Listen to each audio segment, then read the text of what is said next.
Welcome to TSAT. This is Eshwar Kumar. ఈ వీడియోలో మనం మార్చి 2026 సంబంధించినటువంటి ఇంపార్టెంట్ డేస్ని డిస్కస్ చేసుకోబోతున్నాం. సో మార్చి 1 యొక్క విశిష్టత మనం చూసుకుంటే ఈ రోజున జీరో డిస్క్రిమినేషన్ డేని నిర్వహిస్తూ ఉన్నాం. అంటే వివక్ష లేనటువంటి దినోత్సవాన్ని నిర్వహిస్తూ ఉన్నాం. మరి ఈ ప్రోగ్రామ్ని ఈ దినోత్సవాన్ని నిర్వహించుకోమనేటువంటి గైడ్లైన్స్ ఇచ్చినటువంటి సంస్థ చూసుకుంటే యుఎన్ ఎయిడ్స్ ప్రోగ్రామ్ ద్వారా ఈ యొక్క జీరో డిస్క్రిమినేషన్ డేని మనం నిర్వహిస్తూ ఉన్నాం. మరి 2026కి సంబంధించినటువంటి ఇతివృత్తం థీమ్ మనం చూసుకుంటే పీపుల్స్ ఫస్ట్ అనేటువంటి థీమ్తో ఈ దినోత్సవాన్ని నిర్వహిస్తూ ఉన్నారు. ఈ దినోత్సవం యొక్క విశిష్టత మనం చూసుకుంటే లైక్ ప్రపంచ దేశాల్లో ప్రజల మధ్య ఉన్నటువంటి వివిధ వివక్షలు కావచ్చు, అది ప్రాంతీయ భేదం కావచ్చు, లేదా కులానికి సంబంధించి కావచ్చు, మతానికి సంబంధించి కావచ్చు, అదేవిధంగా వర్గానికి సంబంధించి కానీ, జాతికి సంబంధించిన కానీ, రంగుకి సంబంధించి కానీ, సో ఇట్లా రకరకాల డిస్క్రిమినేషన్స్ అనేటువంటివి ఉన్నాయి. రకరకాల డిఫరెన్సియేషన్స్ అనేటువంటివి ప్రపంచవ్యాప్తంగా ప్రజల్లో ఉన్నాయి.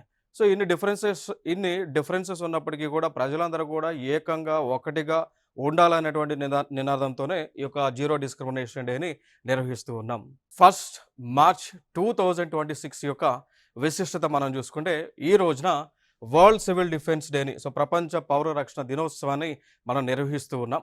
సో ఈ యొక్క దినోత్సవాన్ని ఎందుకు నిర్వహిస్తున్నాము అంటే ఇక్కడ మనకి లైక్ విపత్తులు వచ్చినప్పుడు, రకరకాల డిజాస్టర్స్ అనేటువంటివి వచ్చినప్పుడు ప్రజలు ఏ విధంగా అప్రమత్తంగా ఉండాలి, దానితో పాటు ప్రపంచ దేశాల్లో ఉన్నటువంటి ఎన్జిఓస్, నాన్ గవర్నమెంటల్ ఆర్గనైజేషన్స్ కానీ, గవర్నమెంట్ ఇన్స్టిట్యూషన్స్ కానీ, ప్రైవేట్ ఆర్గనైజేషన్స్ కానీ, ఏవైతే స్వచ్ఛందంగా సేవ చేయడానికి ముందుకు వచ్చినటువంటి సంస్థలు ఏవైతే ఉన్నాయో అవి ఏ విధంగా ఈ విపత్తులు వచ్చినప్పుడు ముందుకు వచ్చి సహాయ కార్యక్రమాలు చేయాలి అనేటువంటి అంశాన్ని తెలియజేసే ఉద్దేశంతోనే ఈ వరల్డ్ సివిల్ డిఫెన్స్ డేని, ప్రపంచ పౌర రక్షణ దినోత్సవాన్ని నిర్వహించడం జరుగుతూ ఉంది.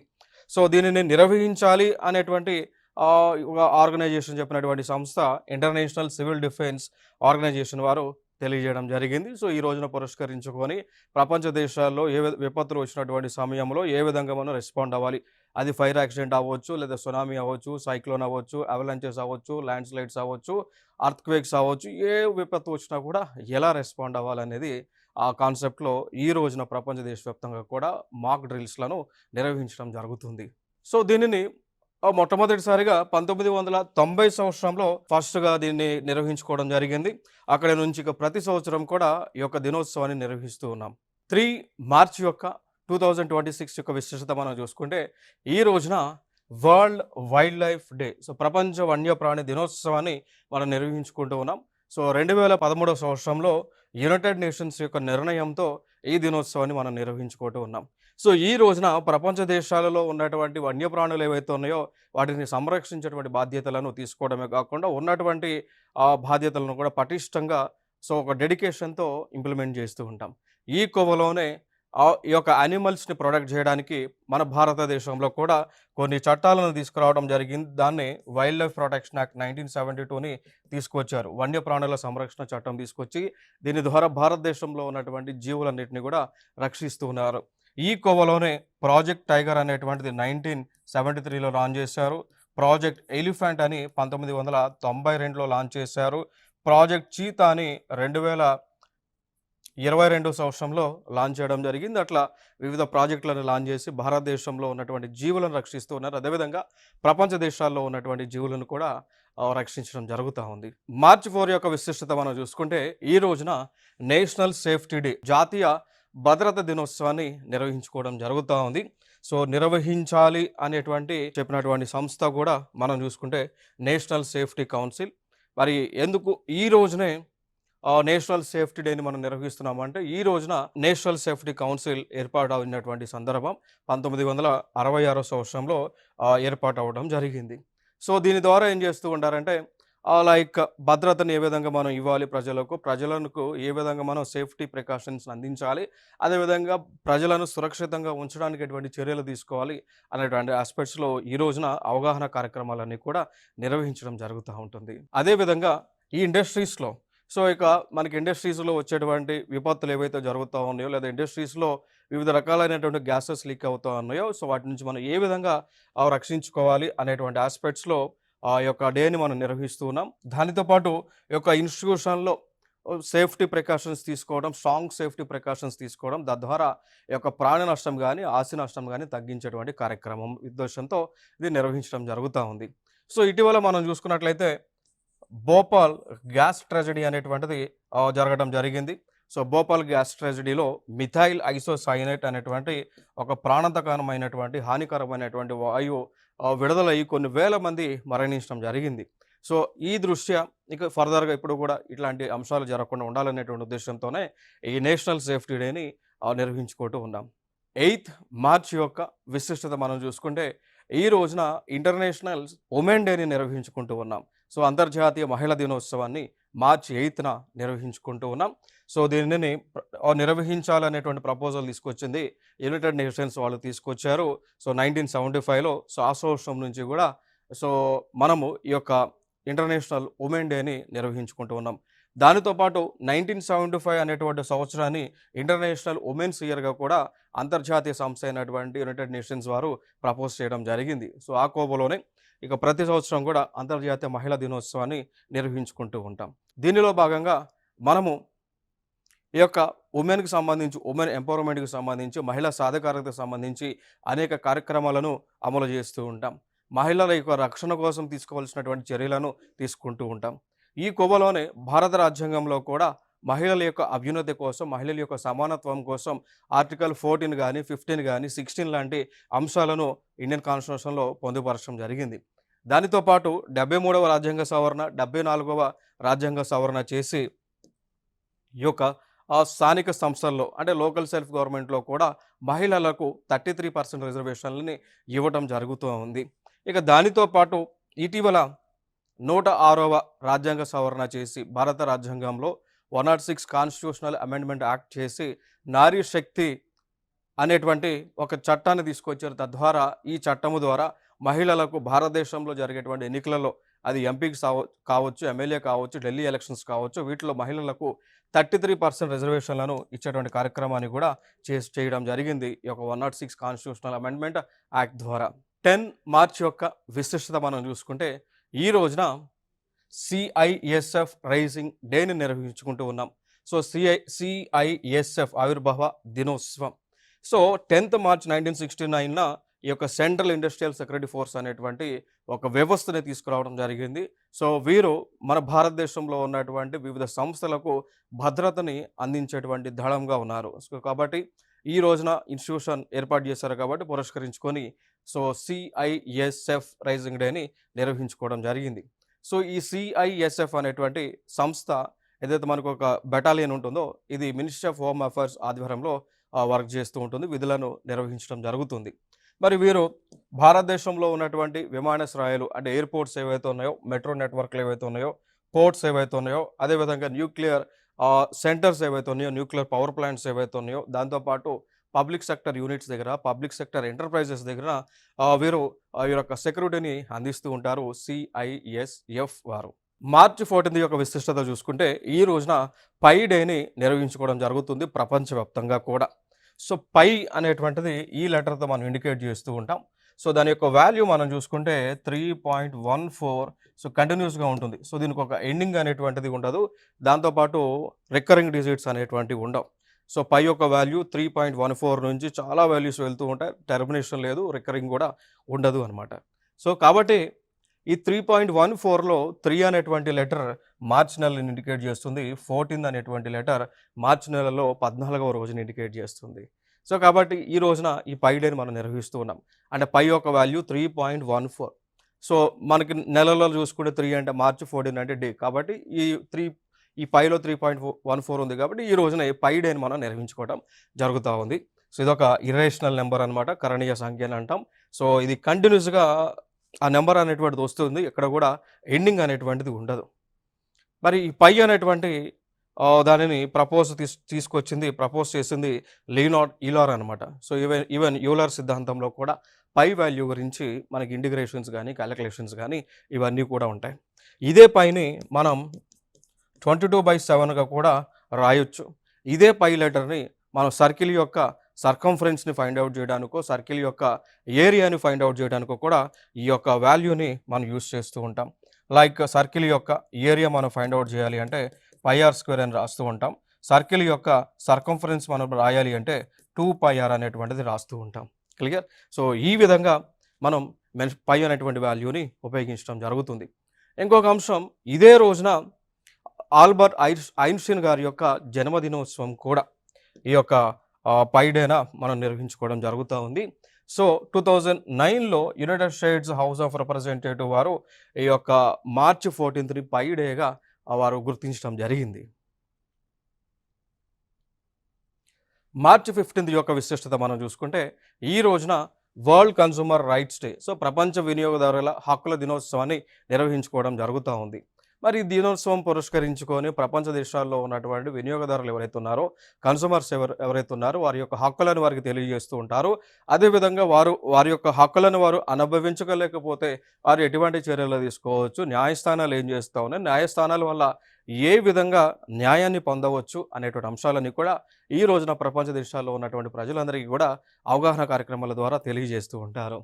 సో దీనిని 1962లో అమెరికా అధ్యక్షుడైనటువంటి జాన్ ఎఫ్ కెనడీ వీరు 1962లో స్పీచ్ ఇచ్చారు, ప్రసంగం చేశారు. ఆ ప్రసంగంలో ఈ యొక్క వరల్డ్ కన్స్యూమర్ రైట్స్ గురించి ఆయన మాట్లాడటం జరిగింది. కాబట్టి దాన్ని పురస్కరించుకొని మనము ఈ యొక్క మార్చి 15న వరల్డ్ కన్స్యూమర్ రైట్స్ డేని నిర్వహించుకోవడం జరిగింది.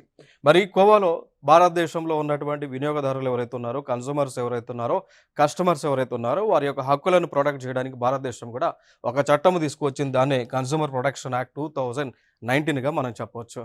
దానితో పాటు సెంట్రల్ కన్స్యూమర్ ప్రొటెక్షన్ అథారిటీని CCPAని కూడా ఏర్పాటు చేయడం జరిగింది. సో ఏ వ్యక్తులైనా కూడా, భారతదేశంలో ఉన్నటువంటి వ్యక్తులు ఎవరైనా కూడా మీకు అన్యాయం జరిగింది అంటే మీరు ఈ యొక్క అథారిటీని మీరు అప్రోచ్ అవ్వచ్చు. తద్వారా వీరు మీకు న్యాయం అనేటువంటిది చేస్తూ ఉంటారు. ఇక దానితో పాటు దీనిలో మనకి హక్కులకు సంబంధించి, వినియోగదారుల హక్కులకు సంబంధించి ఒక 6 ప్రాథమిక హక్కులు ఉన్నాయి. ఒకటి భద్రత హక్కు అని అంటాం, సమాచార హక్కు, ఎంచుకునే హక్కు, వినికిడి హక్కు, పరిష్కారం పొందే హక్కు, వినియోగదారుల విద్య హక్కు అనేటువంటి ఒక 6 హక్కులను ఈ చట్టంలో పొందుపరచడం జరిగింది. దానిలో భాగంగా కూడా మనకు ఒక ట్యాగ్ లైన్తో జాగో గ్రాహక్ జాగో అనేటువంటి నినాదంతో కూడా ప్రభుత్వం మనందరికీ కూడా కన్స్యూమర్స్కి సంబంధించి వారి యొక్క హక్కులను తెలియజేస్తుంది. ఎప్పుడైనా కూడా మీ హక్కులను పొందలేదు అనుకుంటే కూడా నేషనల్ కన్స్యూమర్ హెల్ప్ లైన్కి వెంటనే కంప్లైంట్ చేయవచ్చు. ఆ కన్స్యూమర్ కంప్లైంట్ నెంబర్ కూడా ఇక్కడ మెన్షన్ చేయడం జరిగింది. 14404 అనే టోల్ ఫ్రీ నెంబర్, అదేవిధంగా 1800111400 అనేటువంటి నెంబర్స్ని ఇవ్వడం జరిగింది. 16 మార్చి యొక్క విశిష్టత మనం చూసుకుంటే ఈ రోజున నేషనల్ వ్యాక్సినేషన్ డేని, సో జాతీయ టీకా దినోత్సవాన్ని నిర్వహించుకోవడం జరుగుతూ ఉంది. సో ఈ రోజున ఎందుకు జరుపుతూ ఉన్నారంటే మార్చి 16వ తేదీ 1995వ సంవత్సరంలో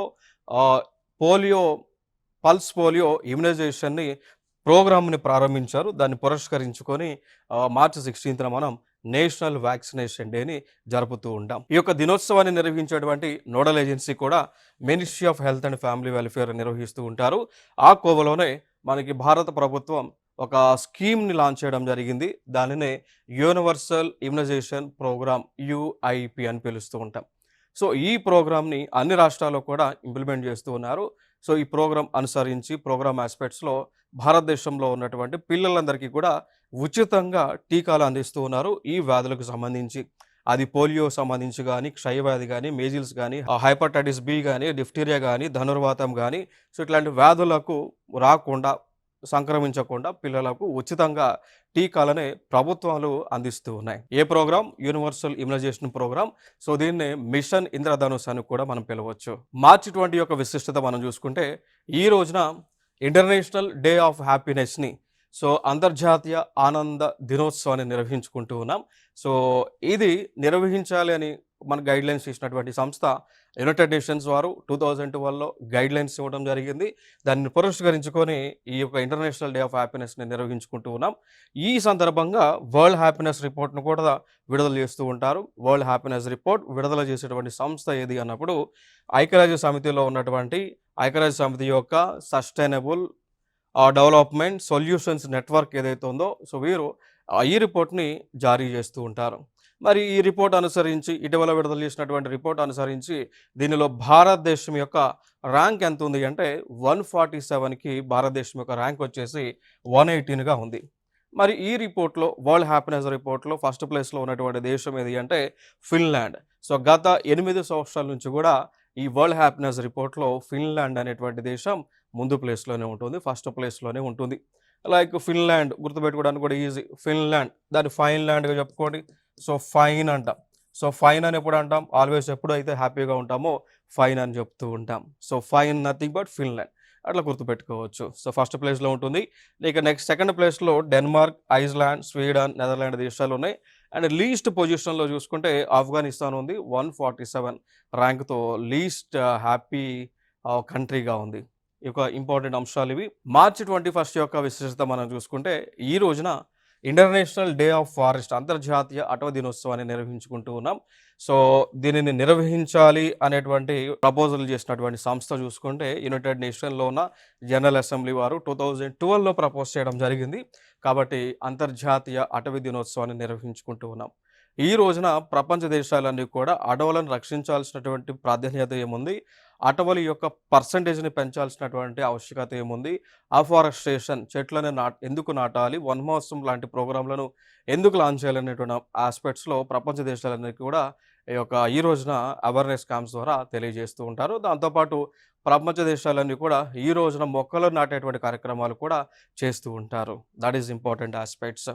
మరి ఇండియాలో ఉన్నటువంటి అడవులను సంరక్షించడానికి భారత ప్రభుత్వం కూడా భారత అటవీ చట్టం 1927 తీసుకొచ్చారు. అండ్ అటవీ సంరక్షణ చట్టం దీన్ని ఫారెస్ట్ కన్జర్వేషన్ యాక్ట్ అని అంటాం. 1980లో తీసుకొచ్చారు. తర్వాత పరిహార అటవీ నిధి చట్టం 2016లో తీసుకురావడం జరిగింది.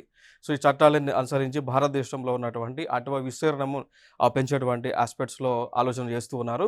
సో ఈ కోవలో మరి వివిధ అంతర్జాతీయ సంస్థలు కావచ్చు, యునైటెడ్ నేషన్స్ కావచ్చు, నీతి ఆయోగ్ కావచ్చు, ఫైనాన్స్ కమిషన్స్ కావచ్చు, ఇట్లాంటి సంస్థలు కనీసము అటవీ విస్తీర్ణం ఎంత ఉండాలి అని టార్గెట్స్ పెట్టాయి అంటే అది 33% అనమాట. సో 100% టోటల్ భౌగోళిక విస్తీర్ణం ఉంటే దానిలో 33% కనీసము ఫారెస్ట్ ఏరియా ఉండాలి అనేటువంటి టార్గెట్స్ పెట్టుకున్నాం. ఈ కోవలోనే మనం ప్రపంచ దేశాల్లో గానీ, మన దేశంలో గానీ అటవీ విస్తీర్ణాన్ని పెంచేటువంటి కార్యక్రమాలను చేస్తూ ఉన్నాం. లైక్ వన మహోత్సవం లాంటి కార్యక్రమాలు గానీ, plant A sapling on the name of your mother అంటే మాకే నామ్ ఏక్ పేడ్ అనేటువంటి ఒక స్కీమ్స్‌ను కూడా లాంచ్ చేస్తూ ఉన్నాం. తెలంగాణలో చూసుకుంటే హరితహారం అనేటువంటి ప్రోగ్రామ్స్‌ని లాంచ్ చేయడం జరిగింది. దానితో పాటు అడవి విస్తీర్ణ పెంపు కోసం కూడా యునైటెడ్ నేషన్స్ సంబంధించి సస్టైనబుల్ డెవలప్మెంటల్ గోల్స్ 17 ఉంటాయి. ఆ 17 గోల్స్‌లో 13వ లక్ష్యం వచ్చేసి క్లైమేట్ యాక్షన్ సంబంధించి చెప్తా ఉంది. 15వ గోల్ వచ్చేసి భూమిపై జీవితం అంటే లైఫ్ ఆన్ ది ఎర్త్ అనేటువంటి ఆస్పెక్ట్స్‌లో గోల్స్ లక్ష్యాలు అనేటువంటివి సుస్థిర అభివృద్ధి లక్ష్యాలు అనేటువంటివి సపోర్ట్ చేస్తూ ఉన్నాయి. మార్చి 22 విశిష్టత మనం చూసుకుంటే ఈ రోజున వరల్డ్స్ వాటర్ డేని ప్రపంచ జల దినోత్సవాన్ని నిర్వహించుకోవడం జరుగుతూ ఉంది. 1992లో యునైటెడ్ నేషన్‌లో ఉన్నటువంటి జనరల్ అసెంబ్లీ ప్రపోజల్ మేరకు ఈ దినోత్సవాన్ని మనం నిర్వహించుకుంటూ ఉన్నాం. యునైటెడ్ నేషన్ ప్రపోజ్ చేసినటువంటి సుస్థిర అభివృద్ధి లక్ష్యాలు ఏవైతే 17 ఉన్నాయో 17లో 6వ లక్ష్యం వచ్చేసి పరిశుభ్రమైనటువంటి నీరు అదేవిధంగా శానిటేషన్ పరిశుద్ధ్యాన్ని ఇండికేట్ చేస్తుంది. ఆ ఆస్పెక్ట్స్‌లో కూడా మనము వాటర్‌ని ప్రొటెక్ట్ చేయాల్సి ఉంటుంది. మరి వాటర్ కన్జర్వేషన్ కోసం కూడా ప్రభుత్వాలు జల్ జీవన్ మిషన్ని ప్రారంభించి ప్రతి ఇంటికి కూడా ట్యాప్ కనెక్షన్ని అందిస్తూ ఉన్నారు. దానితో పాటు భూగర్భ జలాల పెంపు కోసం కూడా అటల్ భూజల్ యోజన అనేటువంటి ప్రోగ్రామ్ని లాంచ్ చేశారు. దానితో పాటు మన భారతదేశంలో ఉన్నటువంటి గంగా నది ప్రక్షాళన కోసం గంగా నదిని ప్రొటెక్ట్ చేయడానికి నమామి గంగా అనేటువంటి ప్రోగ్రామ్ని కూడా లాంచ్ చేశారు. అదేవిధంగా తెలంగాణ రాష్ట్రంలో మనం చూసుకుంటే తెలంగాణలో ఉన్నటువంటి మూసీ నది ఏదైతే ఉందో కృష్ణా నదికి ఏదైతే ఉపనదిగా ఉందో మూసీ అనేటువంటి నది ఏదైతే మనకి వికారాబాద్ జిల్లాలో జన్మించినటువంటి నది ఉందో దాని ప్రక్షాళన కోసం కూడా రాష్ట్ర ప్రభుత్వం ముందుకు వచ్చి మూసీ రివర్ ఫ్రంట్ డెవలప్మెంట్ అథారిటీని ఏర్పాటు చేసి మూసీ నది ప్రక్షాళన కోసం ఫండ్స్ని కూడా రిలీజ్ చేయడం జరిగింది.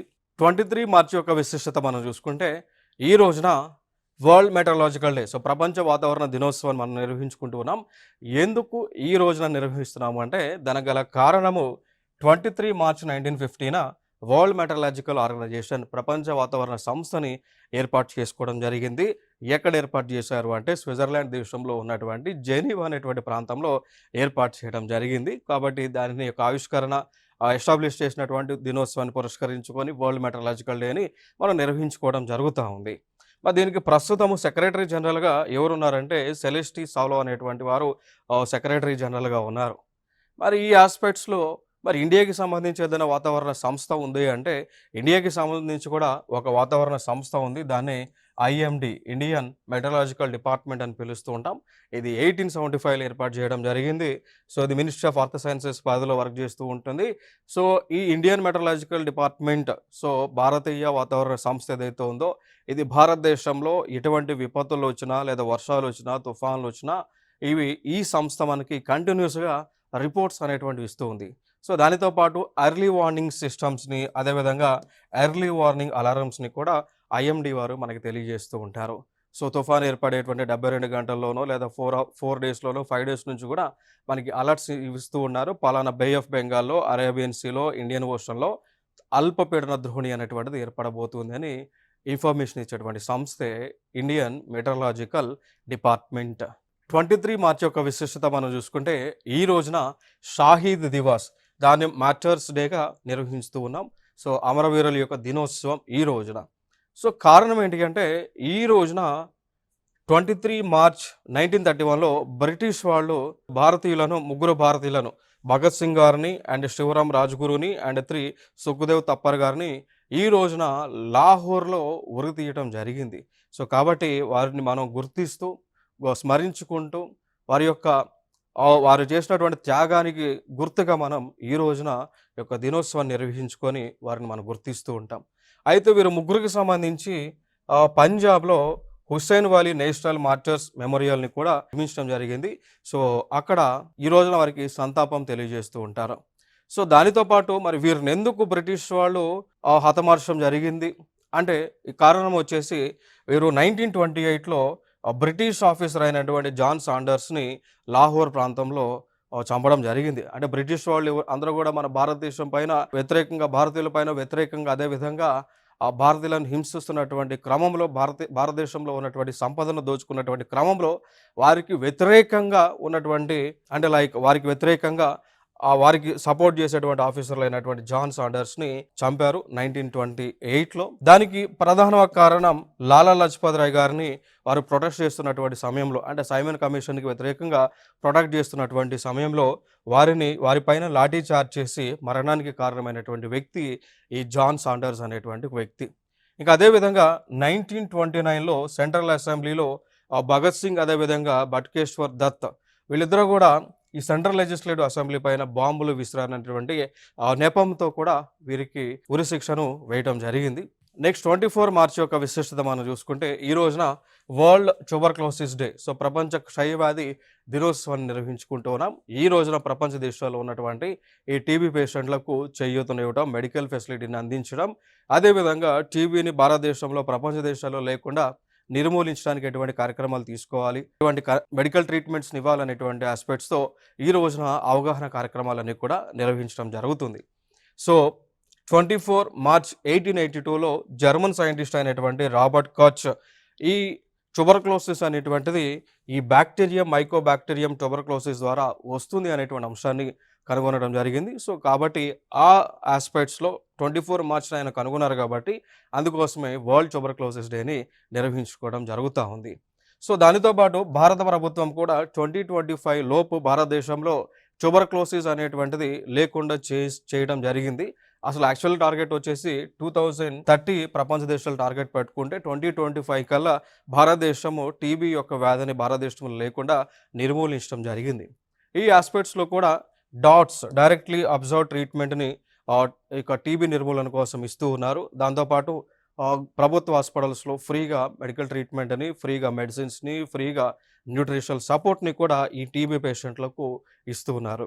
దానితో పాటు టీబీ పేషెంట్లను మానిటరింగ్ చేయడానికి కూడా నిక్షయ్ పోర్టల్ని ప్రభుత్వం లాంచ్ చేయడం జరిగింది. ఇది ఒక ఆస్పెక్ట్.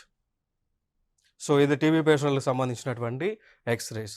31 మార్చ్ యొక్క విశిష్టత మనం చూసుకుంటే ఈ రోజున వర్ధమాన్ మహావీర్ గారి యొక్క జన్మదినోత్సవాన్ని నిర్వహించుకుంటూ ఉన్నాం. అయితే ఈ సంవత్సరం 2026లో 31 మార్చ్ వచ్చింది. బట్ 2027లో వర్ధమాన్ మహావీర్ గారి యొక్క జన్మదినోత్సవం అనేటువంటిది ఏప్రిల్ నెలలో రాబోతూ ఉంది. మరి ఎందుకు బర్త్ యొక్క యానివర్సరీ మారుతూ ఉంది అంటే, సాధారణంగా జైనిజం ప్రకారం వర్ధమాన్ మహావీర్ గారి యొక్క బర్త్‌డేని చైత్ర మాసంలో 13వ రోజు అంటే శుక్లపక్షంలో 13వ రోజున నిర్వహించడం జరుగుతా ఉంటుంది. కాబట్టి అది నెక్స్ట్ ఇయర్ మారుతా ఉంది. ఏప్రిల్ నెలలో వస్తూ ఉంది కాబట్టి, సో ఆ యాస్పెక్ట్స్‌లో ఈ యొక్క దినోత్సవాన్ని నిర్వహిస్తూ ఉన్నాం. మరి వర్ధమాన్ మహావీర్ ఎవరు అంటే, ఈయన జైనిజాన్ని స్ప్రెడ్ చేసినటువంటి వ్యక్తిగా చెప్పవచ్చు. జైనిజానికి సంబంధించి ప్రీచింగ్స్ చేసినటువంటి వ్యక్తిగా మనం చెప్పొచ్చు. సో వీరు వర్ధమాన్ మహావీర్ మనకి జైనిజంలో తిరంతకార అనేటువంటి వారు ఉంటారు. వారిలో 24th తిరంతకారగా వర్ధమాన్ మహావీర్ ఉన్నారు. అయితే మరి ఫస్ట్ తిరంతకార ఎవరు అంటే రిషభ గారు. ఆయనే ఫౌండర్ ఆఫ్ జైనిజంగా మనం చెప్పుకోవచ్చు. సో రిషభంత. సో ఫస్ట్ తిరంతకార ఫౌండర్ ఆఫ్ జైనిజంగా మనం చెప్తూ ఉంటాం. సో వీరు ఇక్కడ వర్ధమాన్ మహావీర్ గారు 599 బీసీలో కుండగ్రామ్ ప్రాంతంలో బీహార్లో జన్మించడం జరిగింది. సో ఇది వర్ధమాన్ మహావీర్ గారికి సంబంధించినటువంటి అంశాలు. అలాంటి మరిన్ని అంశాలు నెక్స్ట్ వీడియోస్‌లో మనం డిస్కస్ చేద్దాం. Thank you so much.